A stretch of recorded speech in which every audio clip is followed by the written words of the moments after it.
India में अभी दो ही चीज वायरल है, एक तो ये गाना, दूसरा धर्मवीर भारती जी की लिखी हुई किताब गुनाहों का देवता, जो मध्य वर्गीय भारतीय समाज के एक परिवार की कहानी है। इनके तीन मुख्य कलाकार हैं, सुधा, चंदन और पम्मी। यह प्रेम, समर्पण और समाज के बंधनों की कहानी है। गुनाहों का देवता साधारण भाषा में लिखी गई यह पुस्तक समाज को दर्पण दिखाती है।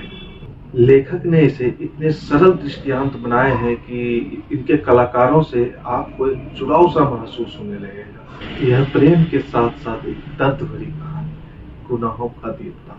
यदि आप इसे पढ़ना चाहते हैं या खरीदना चाहते हैं तो आप हमारे चैनल को फॉलो करें और कमेंट बॉक्स में लिखें।